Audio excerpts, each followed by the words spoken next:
Hello student. Last class में हमने पढ़ा था पीएन जंक्शन क्या होता है, थोड़ी बेसिक टर्मिनोलॉजी पढ़ी थी। ठीक है, तो सबसे पहले हम इसको ये जान लेते हैं कि मतलब इसका यूज कहाँ है।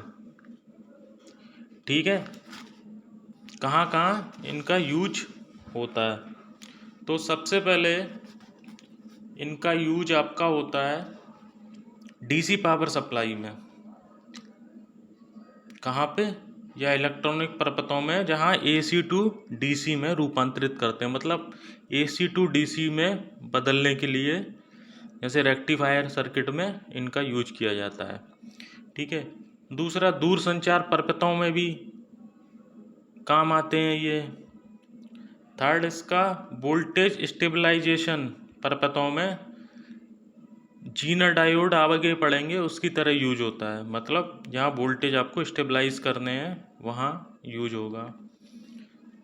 ठीक है, कंप्यूटर के लॉजिक परपथों में भी इनका यूज किया जाता है, लॉजिक गेट्स में इनका यूज होता है। दूसरा इसका क्लिपिंग सर्किट में यूज होता है। क्लिपिंग सर्किट में क्या होता है, मतलब जो एफएम ट्रांसमीटर होते हैं ना, वहाँ यूज होता है। ये नॉइस को कंट्रोल कर देते हैं। क्लैंपिंग सर्किट में इनका यूज होता है। वोल्टेज मल्टीप्लायर सर्किट में इनका यूज किया जाता है। ठीक है, और वोल्टेज स्पाइक सप्रेशन में इनका भी यूज किया जाता है, मतलब वहाँ इनको डैमेज से बचाने के लिए, जो अपने सर्किट को डैमेज से बचाने के लिए इन डायोड का यूज किया जाता है। और सबसे आपने तो ये सोलर पैनल देखे होंगे। ठीक है, सोलर पैनल में भी डायोड का यूज किया जाता है। ठीक, तो लास्ट क्लास में हमने पीएन जंक्शन क्या होता है, कैसे होता है, इसको बाईपोलर डिवाइस भी बोलते हैं।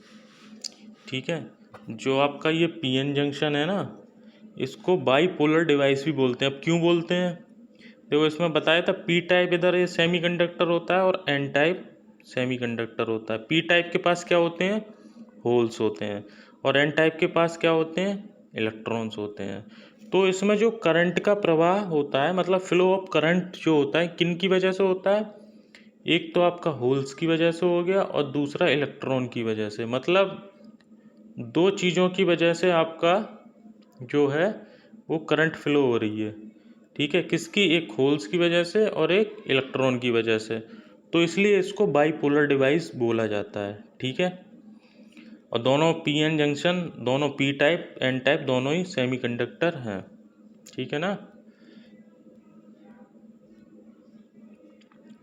तो ठीक है, आगे चलते हैं, इसमें बात करते हैं। अब देखो क्या लिखा है आपने, ये जो पढ़ चुके पी टाइप और एन टाइप सेमीकंडक्टर बारे में पढ़ा है। यदि पी टाइप और एन टाइप सेमीकंडक्टर को एक साथ मिला दिया जाए तो पीएन संधि का निर्माण होता है। ये आपकी रही पीएन संधि, ये सिंबल देख लेना। ठीक है, सिंबल याद रखना है। देखो इधर ये पी टाइप है, इधर ये एन टाइप है। ठीक है, पी टाइप के पास निगेटिव आइंस हैं। देखो ये सर्किल में आपको निगेटिव दिख रहे हैं, ये देखो ये दिख रहे हैं आपको, ये चीज़ दिख रही है निगेटिव। और एन टाइप के पास पॉजिटिव आइन होते हैं, ये देखो ये दिख रहे हैं आपको इसमें।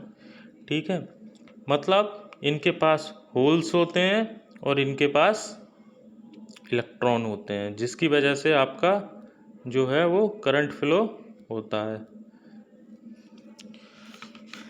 आया समझ में?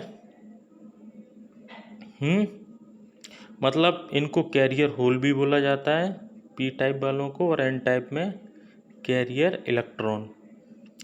ठीक, अब आगे चलते हैं, बात करते हैं डिप्लेशन लेयर क्या होती है। ठीक है, हमने क्या किया, पी एन जंक्शन को आपस में मिला दिया। ठीक है, मतलब पी और एन को मिला दिया, तो दोनों को जो मिलके बनता है वो क्या होता है, ये आपका जो ये बना, ये चीज़ बनी है, ये चीज़ आपकी क्या है, पीएन जंक्शन कहलाएंगे यहाँ पे। तो यहाँ पे क्या होता है, पी साइड के कुछ होल इधर पहुँच जाते हैं और एन टाइप के इलेक्ट्रॉन भी इधर पहुँच जाते हैं जब इनको सप्लाई से जोड़ा जाता है। ठीक है, मतलब पी टाइप के होल्स और एन टाइप के होल ये इधर उधर पहुंच जाते हैं दोनों। फिर ये जंक्शन पे क्या करते हैं, एक लेयर बना लेते हैं। ये देखो आप साइन से देखा होगा, नेगेटिव आइंस और ये पॉजिटिव आइंस। ठीक है, ये क्या करते हैं, एक लेयर बना लेते हैं, जिस इसी लेयर के रीजन को हम, ये चीज़ जो बनी है ये देख रहे हो आप, इसी को डिप्लेशन लेयर बोलते हैं। और ये कब होता है, जब ये सप्लाई से जुड़ा हो तभी होता है। ठीक है, और पढ़ते हैं, देखते हैं इसमें क्या लिखा है। जब पी और एन को आपस में मिलाया जाता है, ठीक है, पी एन जंक्शन बन जाता है आपका। पी साइड के कुछ होल और एन साइड के कुछ इलेक्ट्रॉन आपस में रिकम्बाइन होकर निष्क्रिय हो जाते हैं, और जिसके कारण जॉइंट पर पतली सी लेयर बन जाती है। वो बात मैंने बोला आपको, एक पतली सी लेयर बन जाती है। इस लेयर को डिप्लेशन रीजन क्षेत्र बोलते हैं। ठीक है, अब इसके बनने के बाद क्या होता है, जो पी और एन साइड के होल और इलेक्ट्रॉन आपस में रिकम्बाइन होने के लिए इस लेयर से पार नहीं निकल पाते हैं। जो ये है वो यहीं फंस के रह जाते हैं, जो लेयर फॉर्म रहती है आपकी यहीं रह जाते हैं, इससे पार नहीं निकल पाते। मतलब पी साइड के डिप्लीशन क्षेत्र में केवल नेगेटिव आयन रह जाते हैं। देखो पी साइड ये नेगेटिव आयन पहुंच गए, और आपका एन साइड वाले में ये देखो पॉजिटिव आयन आ गए। मतलब मोटा मोटी मैं बात करूं तो जो बीच में इधर के नेगेटिव आयंस और इधर के पॉजिटिव आयंस की वजह से जो एक लेयर फॉर्म होती है बीच में, ये देखो फिर से वही आपकी डिप्लेशन लेयर है। और ये कब होगी, जब आपका पीएन जंक्शन सप्लाई से कनेक्ट हो। ठीक है, अब आगे चलते हैं, क्या है इसमें देखो। नेक्स्ट इसमें एक चीज़ आप और देख लो। अब क्या होता है, डिप्लीशन लेयर आपने समझ ली, ये बन गई आपकी, जो ऊपर दिखाया था ये नेगेटिव और बीच में ये चीज़, ये दोनों हैं। ठीक है, मतलब एन साइड वाले क्या करते हैं, ये पी साइड जाने की कोशिश करते हैं। मतलब ये जो आपके निगेटिव आइंस हैं वो इधर साइड जाने की कोशिश करते हैं, मतलब डिप्लीशन लेयर को तोड़ने की कोशिश करते हैं कि इससे बाहर निकल जाए। लेकिन क्या होता है, देखो डिप्लीशन क्षेत्र में बनने के बाद जब एन साइड के और अधिक इलेक्ट्रॉन पी साइड में जाने की कोशिश करते हैं, तब पी साइड वाले डिप्लीशन क्षेत्र के स्थिर निगेटिव आयन सेम चार्ज होने के कारण निगेटिव इलेक्ट्रॉन को वापस धकेल देते हैं। मतलब देखो ये चीज़, ये निगेटिव वाले आयन है, इलेक्ट्रॉन नेगेटिव होता है, ये नेगेटिव पहुंचते हैं। अब जब ये यहाँ पे आ जाते हैं तो इन्हें यहाँ भी नेगेटिव चार्ज मिलता है, तो ये क्या कर देते हैं, निष्क्रिय कर देते हैं या वापस धकेल देते हैं, पर इससे यहाँ से पार नहीं निकल पाते। ठीक है, ऐसा ही आपका देखो सेम दूसरी साइड भी होता होगा। इस साइड के आयन भी जब डिप्लीशन लेयर को पार करने की कोशिश करते हैं, तो देखो ये पॉजिटिव चार्ज ऊपर छोटे छोटे गोलों पे दिख रहा है ये, तो यहाँ पे आके यहाँ पे पहुँचते हैं ये, तो ये पॉजिटिव पॉजिटिव होके या तो निष्क्रिय हो जाते हैं, या सेम चार्ज है तो क्या वापस धकेल धकेल देगा इसको, क्योंकि दो अपोजिट ही तो अट्रैक्ट करेंगे आपस में, तो ये यहाँ से नहीं निकल पाते इससे आगे। ठीक है, अब देखते हैं आगे इसमें, अब पोटेंशियल बैरियर। ठीक है, थोड़ा थोड़ा इसका सेम ही है। अब देखो पोटेंशियल बैरियर आपका क्या होता है। अभी आपने समझ लिया डिप्लीशन क्षेत्र। ठीक है, तो इसमें देखो पीएन जंक्शन में पी साइड वाले डिप्लेशन क्षेत्र में, मतलब पी साइड वाले ये वाले नेगेटिव आयन के कारण नेगेटिव चार्ज होता है। देखो नेगेटिव आयन है यहाँ पे, तो ये नेगेटिव चार्ज है। और जबकि एन साइड वाले क्षेत्र में देखो पॉजिटिव है, तो यहाँ आपका पॉजिटिव चार्ज है। ठीक है, अतः दोनों तरफ विपरीत चार्ज होने के कारण जंक्शन में विद्युत क्षेत्र उत्पन्न हो जाता है। मतलब दोनों तरफ अपोजिट है तो एक मतलब विद्युत क्षेत्र उत्पन्न हो जाता है, मतलब करंट फ्लो इसमें होने लगती है। और इसी विद्युत क्षेत्र को पोटेंशियल बैरियर कहते हैं। ठीक है, देखो इसका ये दिखाया गया है, ये चीज़ ग्राफ में भी दिखाया गया है। सही है, ये देखो ये पॉजिटिव ये लाइन गई है, देखो आपकी पॉजिटिव, ये नेगेटिव, ये ऊपर पॉजिटिव और ये नीचे नेगेटिव है।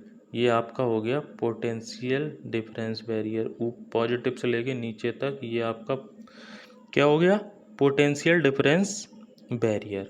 अब ठीक है, पढ़ते हैं इसमें, यहाँ तक पढ़ लिया था। दोनों तरफ विपरीत चार्ज होने के कारण जंक्शन में विद्युत क्षेत्र उत्पन्न हो जाता है। इस विद्युत क्षेत्र को ही पोटेंशियल बैरियर कहते हैं। पोटेंशियल बैरियर केवल स्थिर आयन के कारण बनता है, यह गतिमान नहीं होते। मतलब देखो मैंने बात की थी, एक सेकेंड, पोटेंशियल बैरियर कैसे फॉर्म हो रहा है, जो हमारे डिप्लीशन लेयर में इलेक्ट्रॉन है उन्हीं की वजह से तो फॉर्म हो रही है, ठीक है। अतः इसको पोटेंशियल बैरियर या स्पेस चार्ज भी कहते हैं। इसी की वजह से करंट फ्लो होती है। इधर देखो दोनों तरफ अपोजिट अपोजिट मिल गए, पॉजिटिव नेगेटिव, इसकी वजह से फ्लो होने लग जाएगी। अब देख लो इसमें सिलिकॉन में ये दो टाइप के बनते हैं आपके सेमीकंडक्टर, एक तो सिलिकॉन और एक जर्मेनियम। तो सिलिकॉन में पोटेंशियल बैरियर का मान 0.7 वोल्ट होता है और जर्मेनियम में इसका मान 0.41 वोल्ट होता है, ठीक है। इसको आप नोट कर लीजिए, ठीक है। आगे बढ़ते हैं अब इसमें। टाइप ऑफ करंट, सेमीकंडक्टर में दो प्रकार की धारा बहती है, एक ड्रिफ्ट करंट, ठीक है, और एक दूसरी डिफ्यूज़न होती है। तो ड्रिफ्ट करंट के बारे में हम बात करते हैं, क्या होता है। पीएन जंक्शन तो आपको पता ही है, ठीक है, अभी आपने फिगर भी देख लिया। तो अब मुझे ध्यान से सुनो कि ड्रिफ्ट करंट होती क्या है, ठीक। समझो सामान्य तापमान पर, मतलब नॉर्मल टेम्परेचर पर, जब किसी सेमीकंडक्टर के सिरों को बैटरी से जोड़कर, मतलब पीएन जंक्शन को हमने बैटरी से जोड़ दिया, ठीक है, तो क्या हुआ, उसमें वोल्टेज फ्लो होने लगे, मतलब करंट उसमें चलने लगेगा, सप्लाई से जोड़ देंगे या विद्युत क्षेत्र उसमें उत्पन्न हो जाता है, ठीक है। अब जिसकी वजह से क्या होता है, जो फ्री इलेक्ट्रॉन होते हैं, इलेक्ट्रॉन का चार्ज कैसा होता है, नेगेटिव, तो वो क्या करते हैं, बैटरी के पॉजिटिव टर्मिनल की तरफ चलने लगते हैं। मतलब इलेक्ट्रॉन जो फ्री होते हैं, पीएन जंक्शन को सप्लाई से कनेक्ट किया, सप्लाई की वजह से विद्युत धारा उसमें चलने लगी, तो उसमें जो फ्री इलेक्ट्रॉन होते हैं, इलेक्ट्रॉन का चार्ज होता है नेगेटिव, तो वो कहाँ अट्रैक्ट होते हैं, बैटरी के आपके पॉजिटिव टर्मिनल की ओर चलने लगते हैं, ठीक है। अब इन्हीं बैटरी के जो पॉजिटिव टर्मिनल की ओर भागने वाले इलेक्ट्रॉन जो सेमीकंडक्टर के परमाणुओं से टकराते हैं, जिससे इनकी दिशा बदलती रहती है, मतलब ये वेरी करते रहते हैं। तो इस प्रकार चलने के कारण सेमीकंडक्टर में एक विद्युत धारा का प्रवाह होने लगता है, और जो विद्युत धारा इलेक्ट्रॉन ड्रिफ्टिंग के कारण प्रवाहित होती है, इसलिए इसे ड्रिफ्ट करंट कहते हैं, ठीक है। अच्छा एक बात देखो, इसमें यहाँ पे क्या लिख रखा है आपके, इलेक्ट्रॉन या होल्स अपनी अपनी जगह छोड़ के दूसरे इलेक्ट्रॉन या होल्स की खिसकने को ड्रिफ्ट कहते हैं। वहाँ देख रहे थे लेयर बन रही थी, वो एक एक जगह छोड़ के आ रहे थे, ड्रिफ्ट कर रहे थे।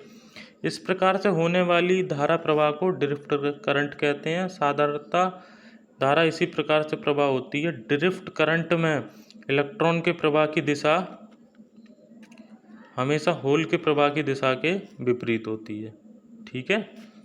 समझ में आया, थोड़ा मैंने एक्सप्लेन किया था, उसको सुनो आप लोग ध्यान से, और मैंने यहाँ जो आपकी पीडीएफ में है वो भी एक्सप्लेन किया।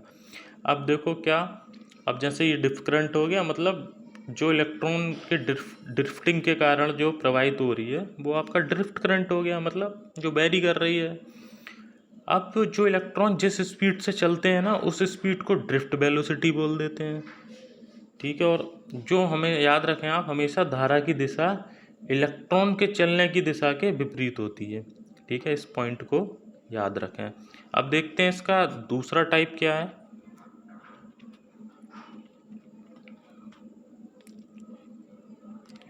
आपका दूसरा टाइप है डिफ्यूजन करंट, ठीक है। डिफ्यूजन करंट में से अगर मैं समझाऊं आपको, तो डिफ्यूजन करंट क्या होता है, मतलब मान लो आवेश के इस तरह एक ज़्यादा होल वाले क्षेत्र में, मतलब एक तरफ ज़्यादा होल है, दूसरी तरफ कम होल है, तो इस तरह एक ज़्यादा होल वाले क्षेत्र में जाने की प्रक्रिया, मतलब जो आपका चार्ज है वो ज़्यादा होल वाले क्षेत्र में चला जाता है, वही प्रक्रिया आपकी क्या कहलाती है? डिफ्यूज़न। इसको सही हिंदी में विसरण बोलते हैं। ठीक है।